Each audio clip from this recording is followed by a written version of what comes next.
Welcome to the Riff. Today, Jeremy and Justin sit down to talk about forgiveness. They also talk about boundaries and how to set them, when to set them, when to break them. Should we break them? Should we even set them in the first place? I'm sorry for asking so many questions. Please forgive me. We hope today is helpful. Thanks for listening. Hey, welcome to another episode of The Riff. I am with Justin Glenn. Yeah. Hey. Good to have you with us. Thanks. Usually people would say, good to be with you. Oh, good to be with you. Well, I honestly was thinking about it. You said it's good to be with us. And then I was thinking, we're really the only ones here. My bad. I mean, the I listeners. am a follower of Jesus Christ, and where I am, he's there also. That is embarrassing for me. Sorry. I should have assumed you wouldn't have assumed that. My bad. But we are all glad, all of us that are here are glad you're here, wherever you're joining us, however you're joining us. It is a treat. Today we're going to talk about, I think, a tenet of Christian faith. It is forgiveness, and I think it's something that we can all apply. And so, Justin, I want to start by publicly forgiving you. This is good. I have had this long-standing angst. And I'm just kidding. I could feel it, though. No, can you? Yeah. I wasn't quick to reply to your text. You weren't. No. It's been 3 months? Yeah. Well, I'm busy, man. It's been awkward. Yeah. And I know you're busy. Well, no, I mean, yeah. But thank you. Yeah. Thank you. Well, good. I have been at a spot, maybe you have too, where someone has come up to you and been like, hey, I just want you to know I forgive you. And which is like a surprise party to me. Okay. Because I'm like, one, how awesome to know that someone has forgiven you. I love that. So instantly, my joy, my perspective of life just goes through the roof. But then it's immediately followed by, didn't know you were mad at me. And that really takes me to a little bit of a low, right? Where someone says, hey, I forgive you for something I didn't know I had even wronged them. And now it's good to know, but that's a lot to handle. We're going to talk about forgiveness today, why we do that. I would guess if we were to do a quiz, a true or false quiz, and we would say Christians are expected to forgive others, most people would get that 100% right. They would say yes.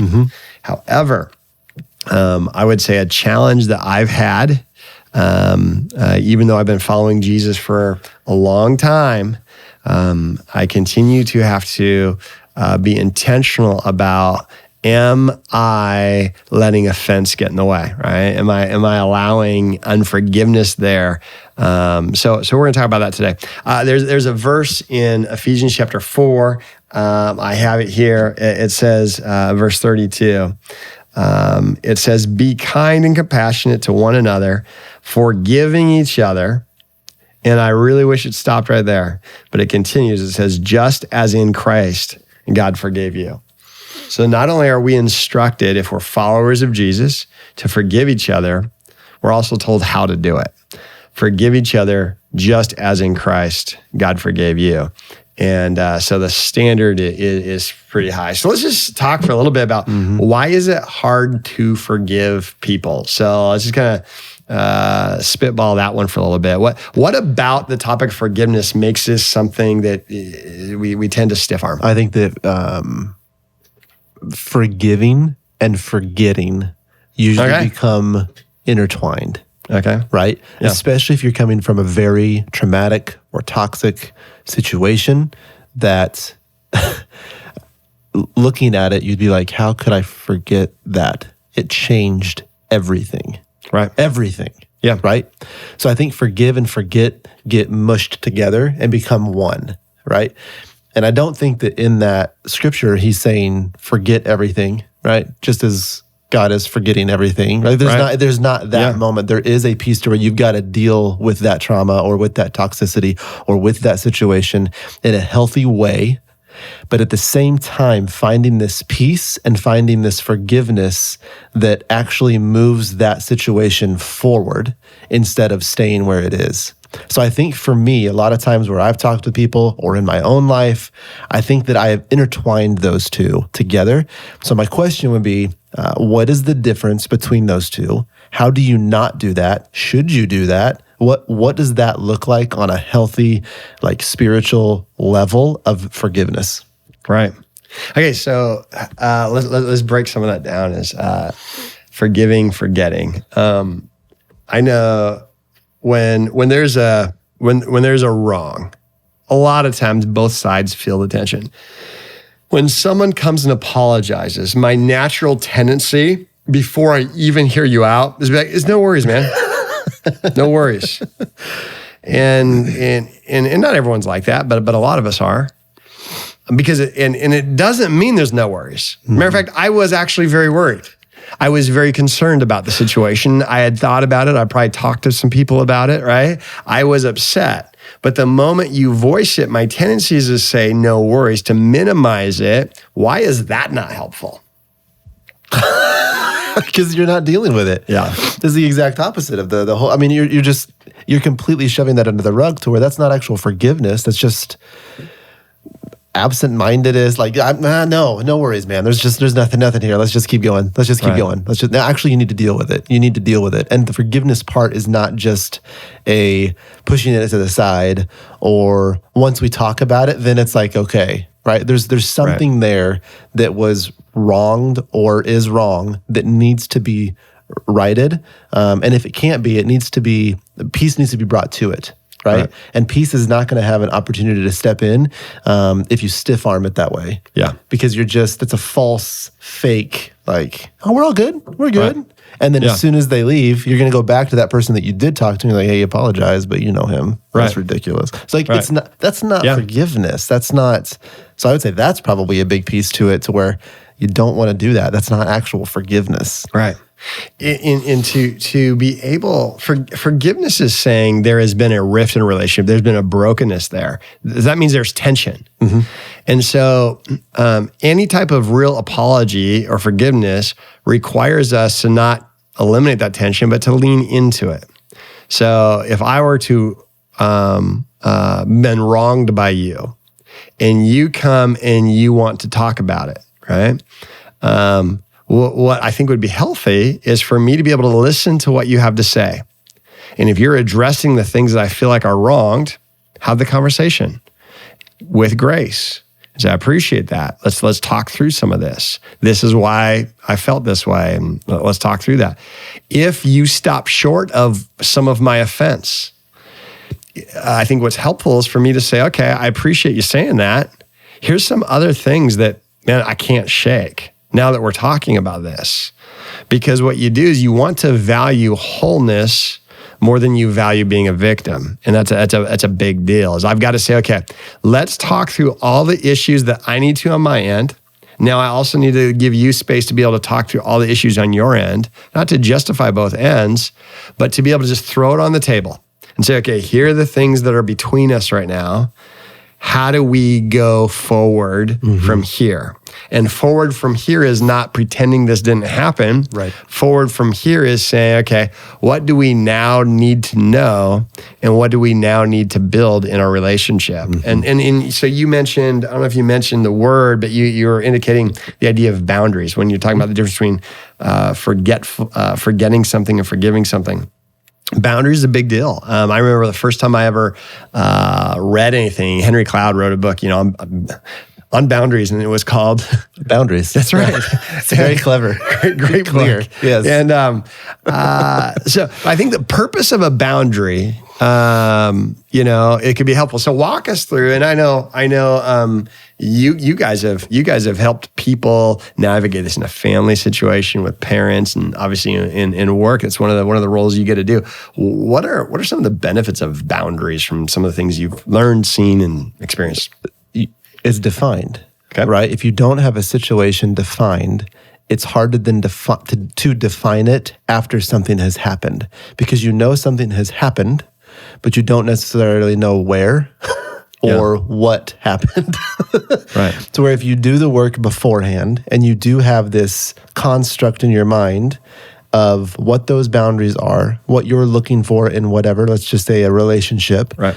You know when those are crossed, or you know when someone's pushing against them, so where then you can have healthy dialogue and conversation about them. Without those boundaries, the same things will happen.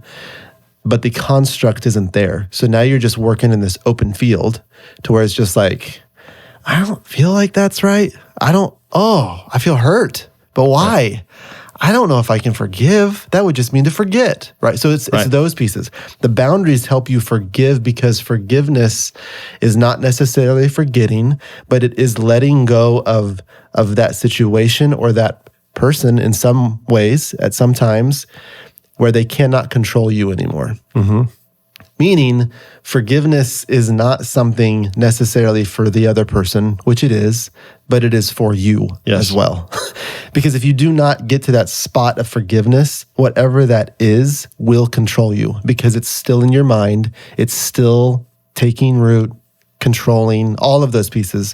So the piece of boundaries, for me, I mean, that is one thing that we talk about a lot in this setting of the organization. It's a lot of stuff that we talk about within my family, for my kids. It is not legalistic to set boundaries. It's wise to set boundaries. Right. And I'm not talking about like, whenever I was growing up, I would hear boundaries and it would always be like in like a purity culture type of deal. For some reason, it was always like within relationships. Right. I'm like, and they became weird to me. So then anytime people talked about boundaries, that's what I thought about. Where I'm like, oh, like can't do this, can't do that. It's not necessarily that. There are elements to it, but it's bigger than that. Boundaries are a lot bigger than that. The book that you brought up, huge. Yeah. A huge help. And Dr. Cloud walks through that in a very, very succinct way. I call him Henry. Are you serious? Yeah. No kidding. Never met him, but that's what I call him. Yep. He walks through it in a succinct way to where you can actually see the benefits of setting a boundary. I think one of the keys for boundaries is we set boundaries not for punishment, but for protection. And really it's the motive. I think it's possible to set unnecessary or unfair boundaries as a vindictive way to get back at someone who might have crossed an invisible line or even a visible line, right? But when you can check your heart and say, okay, here's the deal. I have to protect my dream. I have to protect my kids. I have to protect the integrity of our organization. Like, I don't want our CFO to say, we don't need boundaries. It's just better to ask forgiveness than permission, right? Like, no, we want boundaries, okay? Now we want to have conversations. Boundaries, what I believe about boundaries, they allow there to be conversations before the relationship's done, okay? Because if I have an invisible playbook, and in order to have a healthy relationship and get the best from me, you're like walking through an invisible, buried mines, right? You know, and so you're just tiptoeing your way through this field, hoping you don't step on a mine. But when I have boundaries, I'm giving you the map, saying, okay, hey, here's the deal. This is how our relationship can continue to go forward. And I need to make sure it's not like, okay, and every time you come against a boundary, you're going to know that I don't respect you, I don't like you. It's actually a prison fence. Then I'm sounding spiritual while I'm doing evil. But at the same time, it is not spiritual to be so vulnerable you allow people to hurt what God's given you. And so there's a difference between stewardship and compassion, okay? Is we need to say, okay, I need to steward my family. I need to steward my resources. I need to steward my dreams, my callings, whatever these might be. I also want to be compassionate towards everyone else within a way that protects what God gives me. And nobody likes boundaries if they don't intend to keep them, right? So, because that's a shirt. We could make a shirt. It is. I'm looking to make our next North Point shirt. That'd be great. Yeah. Just for Saturday nights. That'd be awesome. It'd be great. Perfect. I love it. Here's the deal, is boundaries are huge. But forgiveness, a lot of people say you got to forgive and forget. No, you got to forgive and God forgets. Because the forget part says it's forget. God forgets it against us. Forgets it against us. It doesn't mean he has amnesia. It means he doesn't credit. He removes it from our ledger. Yeah. It doesn't mean he forgot. Right. And so that is a loose, sloppy interpretation. And so what we want to do is go forward. So here's the question. Is it possible that you can completely forgive somebody, but have to cut off relationship with them? Yes. And how do you know when?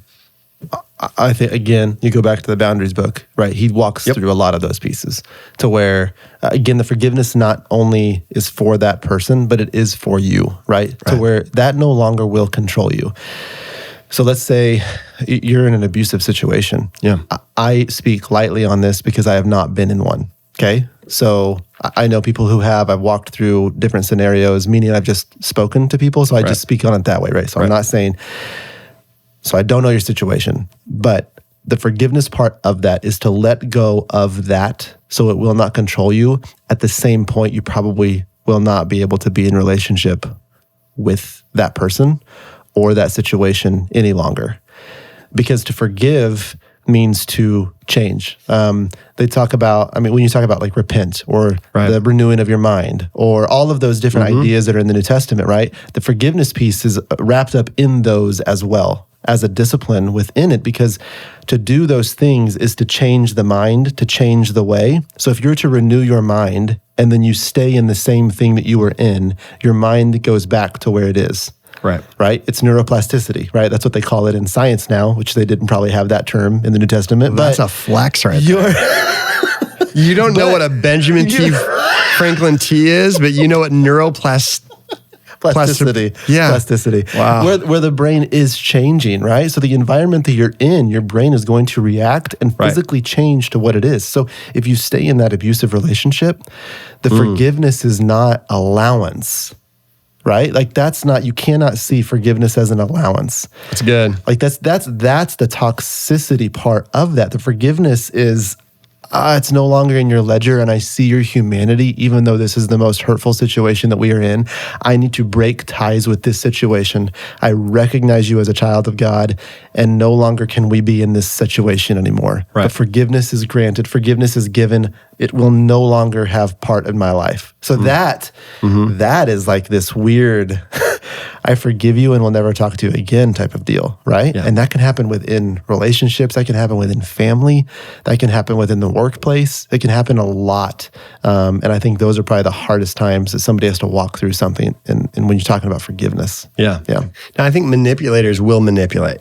So a manipulator, and we're talking a motive, but a manipulator will, if you believe you're trying to guard something, a manipulator can, gaslight, could really try and make you feel like you're the wrong one for doing the right thing for you, right?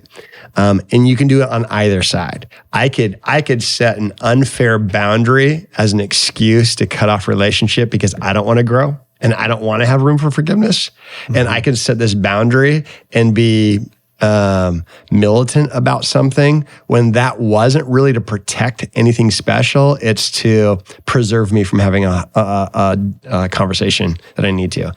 And where it's really dangerous is when someone uses Christian guilt to get you to drop a boundary when now you're unsafe. And we read the statistics about people who have been abused repeatedly. And a lot of the times it's because someone will do whatever it takes to have access to someone in a harmful relationship, even sounding spiritual. Right. And so that's why a boundary can be very helpful. The idea of forgiveness, what I would challenge some people, because usually if there's forgiveness required, there's been a real offense. And I think in our boundaries helpful? Absolutely.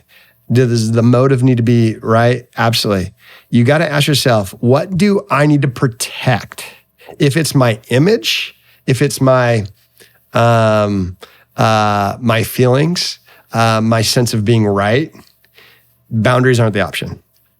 If it's people, my safety, my confidence, it could be a lot of deals, boundaries are the option. But I would say is when someone's been offended, someone's been wronged, I think forgiveness, here's what we're instructed to do in any situation. I believe you first forgive them to God. Forgive them to God. Because why? It's not going to help me to be bothered in my gut, in my heart, in my peace by holding something against them, because I don't have the ability to control you. And if I can forgive them to God, I'm not saying no boundaries. I'm just saying, God, would you allow me to live in peace? I'm going to trust you that however you make things right. And the psalmist was very creative in giving God ideas of how to make it right against his enemies. He would be like, maybe you want to dash them against the rocks. That's cool. The psalmist was really raw in how he processed forgiveness. I think the best way is to say, hey, God, I'm going to let you be just, whether it's here on earth or one day, but I'm going to take that off of my responsibility. I want to forgive them to you. I don't now have the pressure to forgive you to you until you come and talk to me. Because until you come to talk to me, you're not asking for forgiveness. I don't need to have the conversation there. But if I've already forgiven you to God, when you come, it's like, man, thank you. That means a lot that you would have this conversation with me. I've already forgiven you. Now let's have the conversation we need to have. And let's talk about, is there a path forward for this relationship?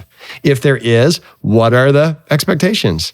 What are the boundaries? If there's not, what is this new relationship going to be? Right.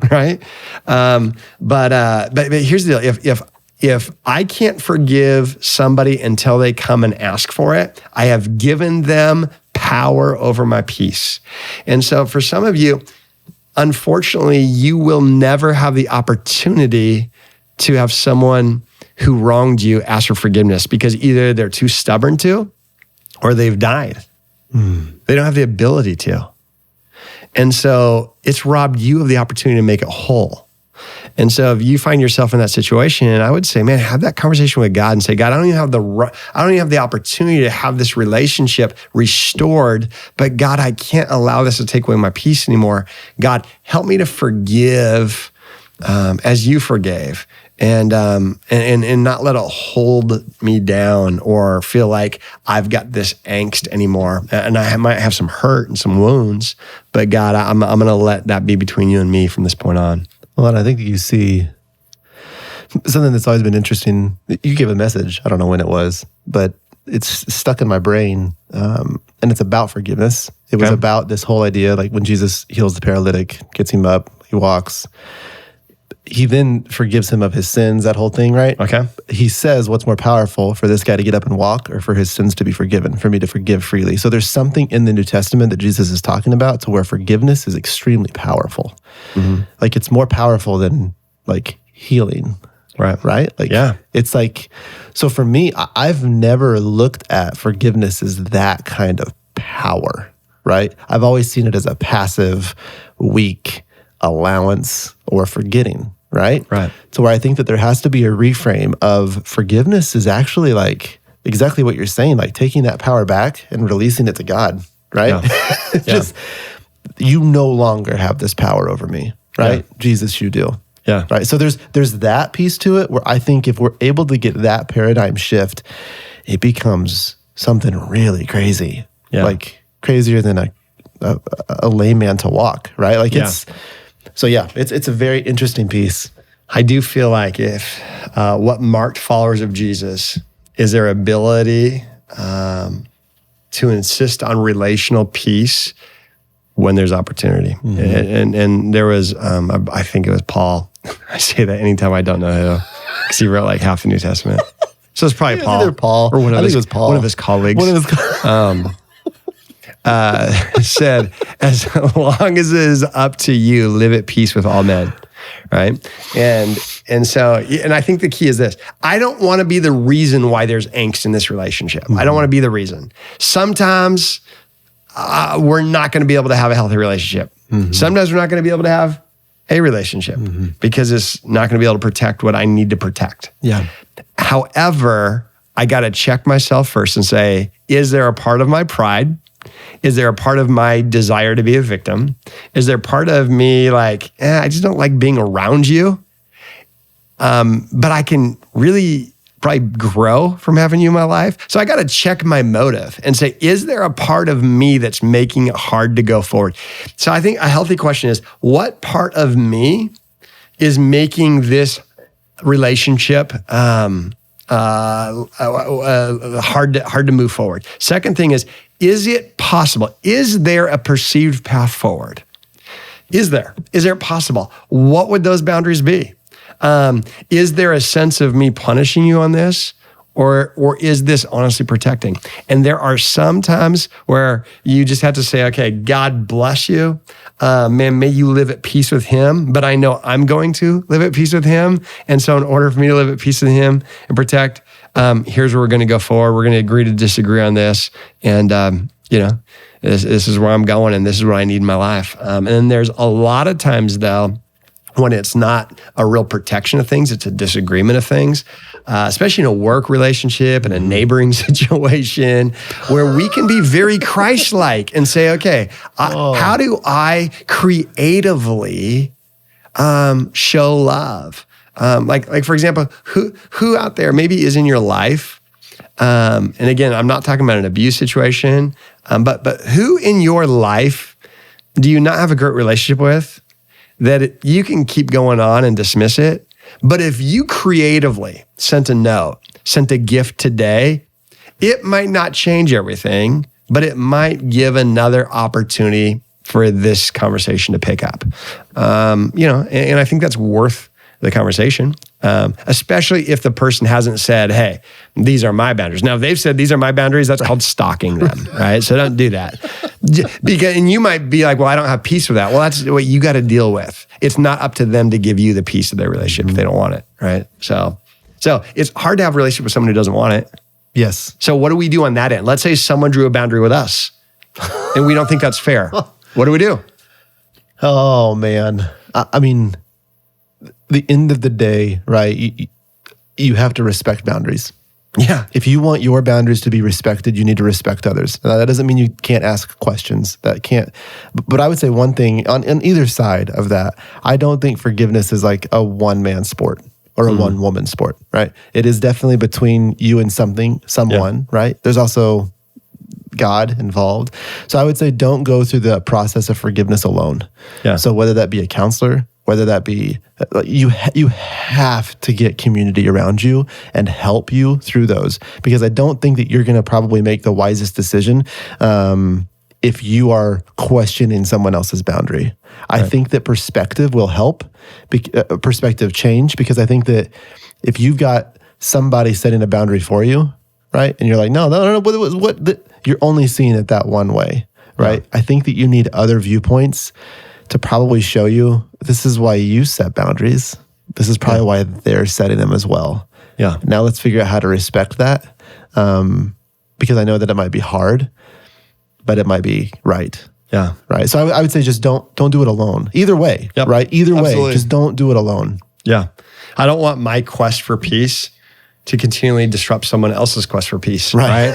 Because that's selfish. Right. Then the only reason I'm trying to keep reaching out to you is I want to fill this gap, and that's not helpful. Yes. At that point, I just gotta say, hey, God, you're going to be the one that has to provide this gap and give me peace here. And then, if for somehow there's an open door in this relationship one day, I want to make sure I'm not the reason it gets closed again. Right. Right. And as long as we're living with humanity, we're going to have these kind of things. But as Christians, let's be marked by, as best we can, recognizing offense early, protecting what we need to protect, but not living an offensive life. The Bait of Satan, John Bevere's an old book. We'll put that in the show notes. A great book on how offense could be there. Unoffendable by Hansen. We'll put that book in our link. We've probably used that before too. Great book on from the viewer end of, man, how in my life am I easy to be offended? And if we can live an unoffendable life, still guard our families and guard our values and whatnot, but do it in a way where we're gracious, compassionate, tenderhearted, and then forgiving one another, even as Christ forgave us. And he wasn't the one that wronged us, right? So it's good. It's something for us to think about. I bet we all have somebody in our life. So our homework today is just to evaluate that. Who in my life Am I blocking out or disrupting? Or who in my life has disrupted me in such a way where I probably need to just talk to God about that and release it. I think we might even sleep better tonight. I know I will after you apologized at the beginning of this. Yeah. A really good apology. I'm sorry, but. I really like that. Those are good ones. I really like that. Hey, I'm sorry, but that is... That might as well say, I'm sorry, you butt. Let me tell you why, right? So that's a whole different episode of how to apologize. But let's be gracious people, grace-filled people, and I think it'll be helpful. So thanks for being with us again on this episode, and we'll have another one dropping next week. So we'll catch you that time. Thanks for listening to this episode of The Riff. We'll have a brand new episode every week, wherever you find podcasts.